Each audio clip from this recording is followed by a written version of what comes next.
Hello everyone. Hope everyone is doing well. Today we're going to look at some examples of demand and supply and see what if a factor that we identified as one of the non-price determinants of demand and supply changes, what will happen to the market. So let's look at this first example. Let's say the price of gasoline has increased. What will happen to the market of gasoline powered vehicles? So to answer these questions, we need to do a couple of things. First is we need to identify, so number one would be identify if the event is affecting demand, supply, demand or supply. It could affect both, but let's just do one at a time. Second, we should find out which direction does the curve shift. So does it shift to the left or right? And then finally, after the shift has occurred, what will happen to the price and quantity? Or let's write equilibrium price and quantity. So this is how we are going to solve these problems. So let's draw our demand and supply curve. We don't need to draw anything in particular, like numbers, or we don't have to use any numbers for this. We can use symbols for that. So we always write our axes first. Now, let's say, okay, this is my demand curve. This is my supply curve. So we know that the price of gasoline has gone up. Now we have to find out what is the relationship between gasoline and gasoline-powered vehicles. So we know that would this affect demand or supply? Now, one question people may have is that gasoline is an input, so it should be used, since it's an input, it could affect supply. However, that's not correct in this case because input is only when we are using it during the production process. So if gasoline was being used to produce cars, that's when it would have been an input. In this case, we know that, to run a car, we need gasoline. So they are complements, which means that if price of gasoline increases, we know demand for cars should decrease. That means that if price of gasoline is going up, as we see here, we just identified what event is affecting demand or supply, so it should be the demand curve. Which direction does it shift?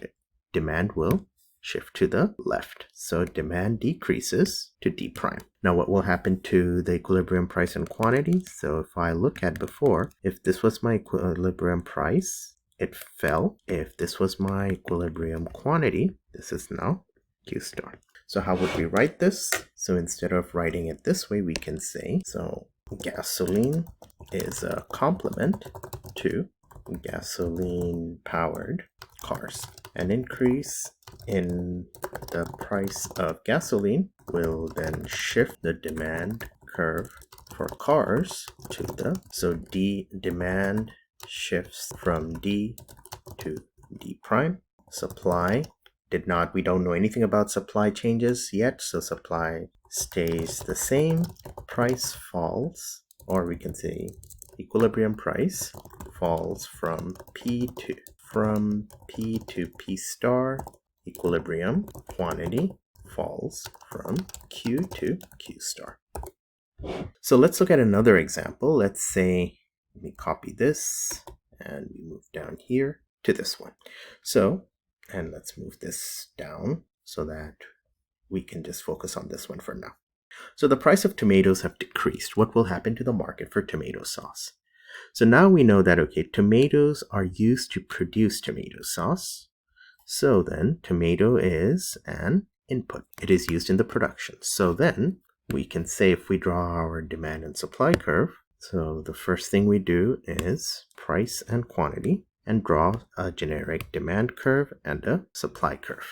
So if price of tomatoes have decreased, we will say, well, tomato is an input to tomato sauce. A decrease in the price of tomato will shift the supply curve to the right. So if supply curve shifts to the right, it means it will go to S prime. So it will shift to the right from S to S prime.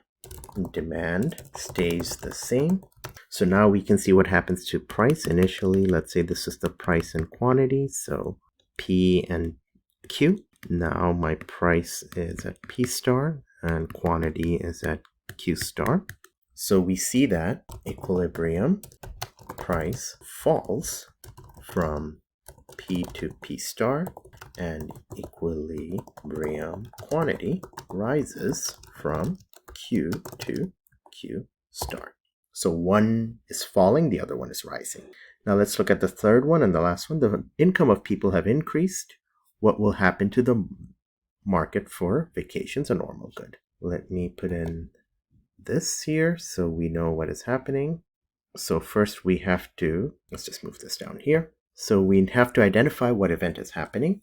So if income of people is increased or has increased, we know that for normal good, then increase in an income will increase the demand for normal. And so we identified that it is going to be a demand curve and it will shift to the right. So first let's draw our demand and supply curve. And then, so this is price, this is quantity. Here is my demand curve. Here's my supply curve. So we can say then from here, an increase in income will increase the demand for normal goods. So demand for vacation will increase or will shift to the right from D to D. So let's draw our new curve, D prime. So it shift to the right. Initially the price was P and Q. Now it is P star and Q star. So then we will say, so then price supply remains the same. Price increases, or let's write equilibrium price. Equilibrium price increases from P to P star, and equilibrium quantity falls, or no, it also rises from Q to Q star. Hopefully these three examples were helpful in understanding what happens when one of the factors affecting demand or supply shifts to the left or right. Have a good day, and I'll see you at a later video.